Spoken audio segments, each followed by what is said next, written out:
Today, I want to talk to you about 5 things that beginner knitters don't do that experienced knitters do. It takes a little bit of time and some missteps along the way to become a really good knitter. The good news is that journey is really fun. But with this list, I'm hoping if you're a newer knitter, I might be able to impart a little bit of knowledge that helps you along that journey and helps you avoid some of those missteps. And if you're a more experienced knitter, I'm hoping that this list will be fun to listen to as you look back on how you learned some of the lessons that I'm going to talk about. But wherever you are on your knitting journey, I hope you'll stick around to the end because I'm going to tell you how you can win a complete set of ChowGoo's 4-inch interchangeable needles. These are amazing bamboo needles that are great for both experienced and beginner knitters, and you're going to definitely want to know how to get a chance to win these needles, so don't go anywhere. Hey, welcome back to Drowning in Yarn. I'm Caleb, and I'm so excited to share these 5 things that beginner knitters don't do that experienced knitters do. But before we get to that list, be sure to hit that little like button while you're watching if you're getting some value out of the video. And if you haven't already and you'd like to stick around to see more knitting related videos like this one, then hit that subscribe button and the bell next to it to get notifications when I post new content. So this past weekend, Brian and I went to our local yarn store, Knit One Chicago, for the first time in like a year. They opened back up to the public and we went just to shop and have a look around. I was so inspired by a lot of the things I saw, and I took a lot of footage, and I'm going to share some of that footage with you today while I run through this list in the hopes that maybe some of it will inspire you. So I hope you enjoy that footage. Leave a comment down below. Let me know what you think of the yarn store. If you're watching and have questions about what I'm talking about, leave those in the comments down below as well.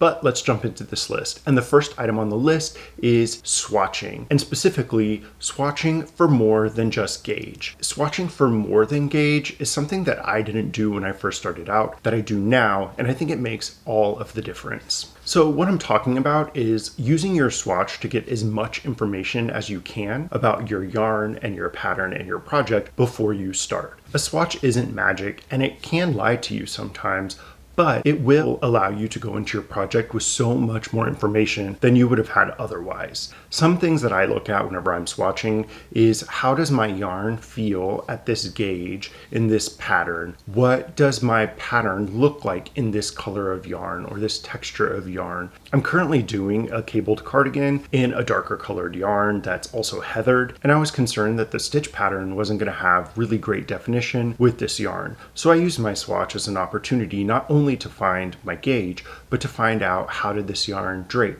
How does this yarn look in this stitch pattern? Is the stitch pattern still recognizable in the yarn? These are things that if you just jump into your project with your yarn, you're going to have to find out along the way, and it might be too late. You might not want to rip it back. So use a swatch as an opportunity to find out before you start the project what that project is going to look like. But don't rely on those things as if they're like immutable properties, because once you knit it into a larger garment, some of that's going to change. But just use it as an opportunity to gain a little bit more confidence as you go in and to make a little bit more informed decisions as you start your project. And you'll be amazed at the difference it makes with your project planning. One thing that you'll want to keep in mind when you're swatching is to block your swatch. Treat your swatch like you're going to treat your final project, and that's going to give you the most accurate information. And this is going to lead me to the second item on the list, which is blocking.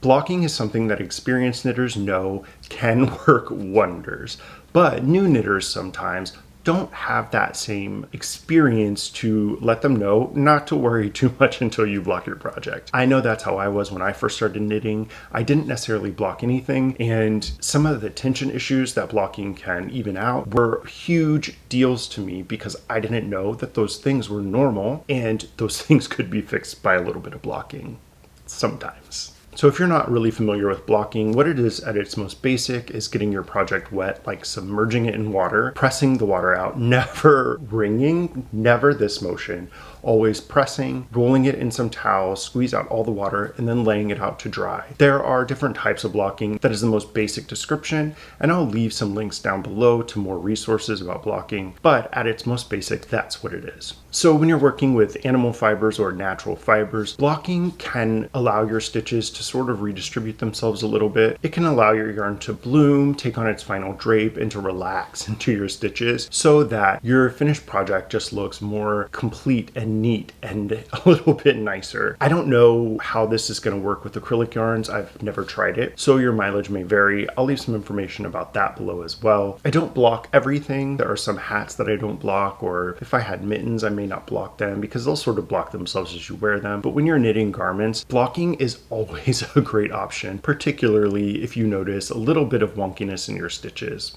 So the number 3 item on my list is having multiple whips or works in progress going on at one time. I know even some beginner knitters do this, but in my experience, it is a lot more freeing as an experienced knitter than as a beginner knitter. I think beginner knitters have this tendency to kind of dig into their projects and to like really push themselves to finish something, even if it's stressing them out, which happens a lot more when you're not quite sure what you're doing sometimes. Whereas experienced knitters know that if a project is stressing you out, put it down, take really great notes on your pattern so whenever you do pick it back up, you can get started again and not feel lost, and pick up something that is a little bit more fun right now. This is a hobby that's supposed to be fun, and having multiple whips going at one time can help you to have a little bit more fun, because a really difficult, really involved pattern isn't always going to be right for every situation, and there are going to be times where it's just going to stress you out. So pick up that vanilla sock you also cast on, or that hat you also cast on, or that 4th or 5th cast on that you have, and make a little bit of progress on that so that you feel like you're completing something without feeling like you're having to force yourself to do it. I think having a lot of whips, or a few whips in my case, over 3 I start to get stressed out. I know some people have like 10 or 15, which is something that you'll discover as you knit more. You'll figure out that number that's just right and that number that's too much. But pick up one of those projects and work on that other thing while the last project you were working on is just not doing it for you, and you will enjoy your knitting so much more. So number 4 on the list is learning about your yarn and learning about what it's good for and what it's not good for. Not every yarn goes with every pattern, and not every pattern can just work with any yarn that you decide. For instance, wool and cotton are not necessarily interchangeable because wool has a lot of elasticity, whereas cotton doesn't have much at all. So the drape and the way the yarn works in a pattern is going to be different. So make sure you take the time to learn about your materials. How does this particular yarn like to be knit up? What are the things that you need to keep in mind while you're working with it? And pick patterns and yarns that work well together. And it's going to make knitting so much more enjoyable and a lot easier. A lot of people don't necessarily know where to go to look for this information. There's so much information available online. You can just Google about the type of fiber that you're going to work with. One resource I love to use, if you can, is Ravelry. You can look up the yarn that you're planning to use or yarns with similar fiber contents and see what the comments that people left are. Even reach out to people. I love to send messages to people if I know that they used something, if they did a pattern that I like, and ask them about their experience. If you're complimenting people, they will be more than happy to talk about it because they're proud of what they did. So reach out, go to Ravelry, go to Google, and learn about your fibers, and you're going to have so much more fun knitting, and you're going to have a lot more successful projects when you match up the right yarn and the right fiber to the right pattern. The last item on my list is having the right tools for the job.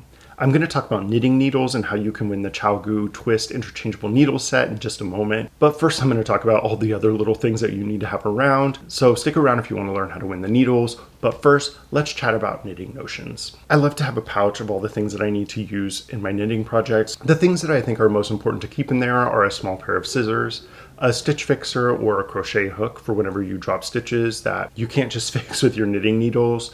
I like to keep a little bit of waste yarn, a lot of stitch markers, and a ruler or a measuring tape. If you throw all these things into a little pouch and keep them in your project bag, you will have everything that you need for most projects. But the needles are something that you don't always have what you need if you don't have an interchangeable set. A lot of knitters use interchangeable needle sets because it can help ensure that you have the needles that you need whenever you're starting a project. If you take a lot of that stress out of starting a project, of needing to find things to get started, it makes that casting on so much more fun because you know you're prepared. And an interchangeable needle set helps with that. I personally use ChiaoGoo Red Lace interchangeable needles. They're stainless steel needles, but I also have a set of these ChiaoGoo bamboo needles that ChiaoGoo sent to me, and they sent me this second set that I can give to one of you. They're 4-inch interchangeable needles made of bamboo, which is a perfect material for beginner knitters or experienced knitters because not every fiber likes to work with the metal needle. Sometimes you need that little bit of extra control that the grippiness of wood, or specifically bamboo in this case, can provide to you. So for beginners, this is awesome because you don't have the same control over your stitches, or you don't feel like you have the same control over your stitches. So having that little bit of extra grippiness can provide you with that sense of like security with your stitches, that they're not going to go anywhere. So this set is perfect for beginner knitters. It features the ability to twist where the needle meets the cable, so you don't end up with cables that are all twisted up because the needles can sort of move freely. My only criticism with the needles is that if you're a really tight knitter, this join may be a little bit difficult to slide your stitches over, but I think it's still a really wonderful set to get started with, and I've used these to success in my projects. They remind me of my first set of needles that I had. It was a different brand of bamboo needles, and so using these kind of takes me back to those early days of knitting. I think they're well made, they're beautiful needles, they come in this really nice case, and they have everything you need to get started. The needles come in a US size 2, a 2.75 millimeter, up to a US 15, a 10 millimeter, and they're 4 inches. So they're going to be perfect for any project that's about 16 inches in circumference on up. So you can do hats up to your largest sweater sizes. Inside this case that holds all of your needles and keeps everything where you want it, there's also some cable joiners so you can connect cables for longer circumferences. There's some stitch markers. It will make sure that you have everything you need for any project you want to do. So if you want a chance to win this ChiaoGoo Twist interchangeable needle set, go down below in the comments and tell me what is the first pattern that you would make if you won these needles. I would love to discover some new patterns, and I think this is a great way for us all to share things that we're looking forward to making. All the rules for this giveaway are in the description box down below, along with relevant links from the things we talked about today. Have a look at those, leave your comments in the comments down below, hit that like button if you haven't already, and hit the subscribe button and the bell next to it if you want to get notifications when I post new content. Thanks for joining me today and sticking around while I talked about these 5 things that beginner knitters don't do that experienced knitters do. I look forward to chatting with you in the next video. So until then, enjoy your knitting.